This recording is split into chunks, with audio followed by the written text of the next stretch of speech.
Welcome to video number 16 in my series of presentations that will attempt to demystify tourism. I'm Dr. Stan McGahee, the creator and narrator of the videos. Their content is based on my experiences worldwide as a professor, consultant, writer, manager, and tourist in more than 80 countries on 6 continents.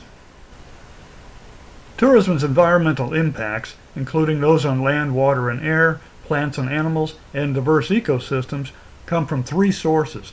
One is everything the tourism industry does to develop its infrastructure, facilities, and products. Next is everything it does to operate them profitably by attracting and satisfying tourists.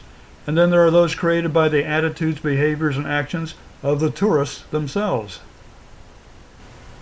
Among tourism's most important positive impacts are its ability to educate tourists about the environment and deepen their appreciation and concern for it. Trained tour guides and site interpretationists are keys to this effort. As a result, tourists are demanding better stewardship by businesses in all 4 sectors of the tourism industry. This new generation of environmentally aware tourists ranges from green tourists who are vocal about their expectations of environmental best practices, whether they're staying in a deluxe hotel in Dubai or scuba diving on the Great Barrier Reef, to eco-tourists who take their demands into the more remote and pristine corners of the world. When the primary attractions or tourist settings at a destination are based on environmental resources, local people learn to value their environment and take better care of it. In this regard, tourism helps promote conservation of natural resources such as coral reefs, rainforests, and wildlife because they are now seen as assets that earn revenue for the community by generating entrance fees and creating jobs in small businesses. In many destinations, a special tax or surcharge is included in local fees that is dedicated to financing local conservation and preservation programs. National parks have achieved great success in preserving and showcasing the natural beauty and biodiversity of many incomparable sites around the world, as have programs such as UNESCO's Man in the Biosphere and its World Heritage Sites for Nature. In addition, there are many other parks, marine reserves, and protected areas that conserve the environment and provide a setting for many of tourism's favorite outdoor activities.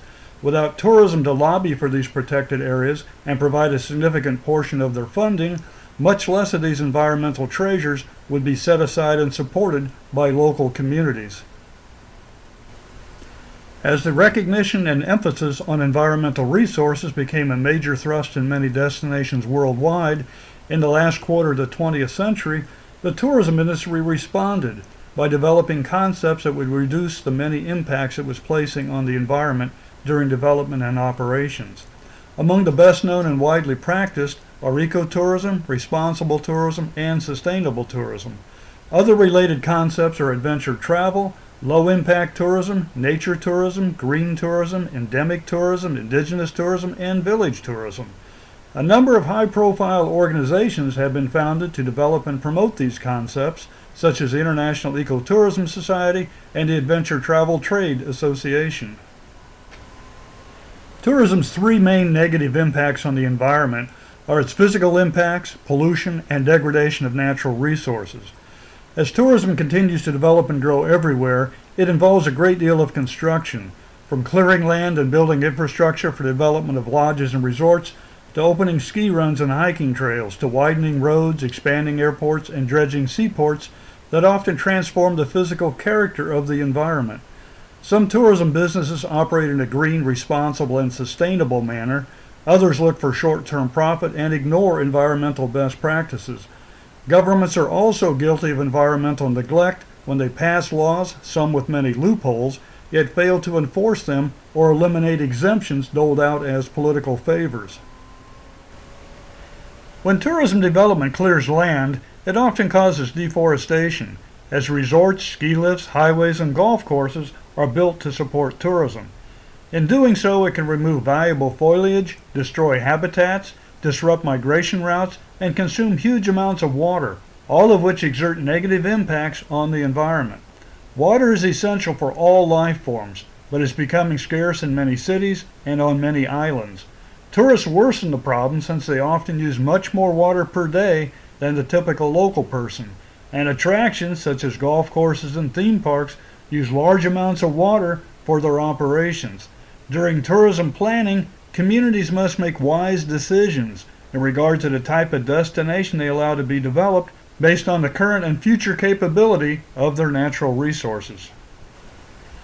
Tourism used to be touted as the industry without smokestacks, which is still true in theory, but it is also true in fact that tourism can be a major source of pollution. Among those attributed to the tourism industry are air, noise, water, sewage, and solid waste pollution.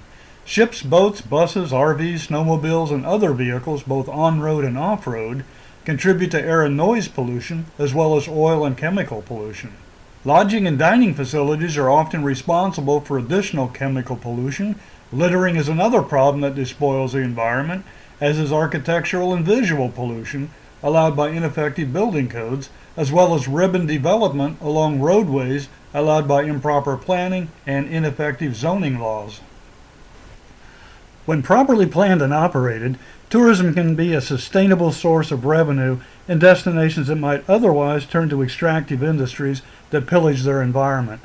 Examples of overfishing and unsustainable logging are found in many parts of the world.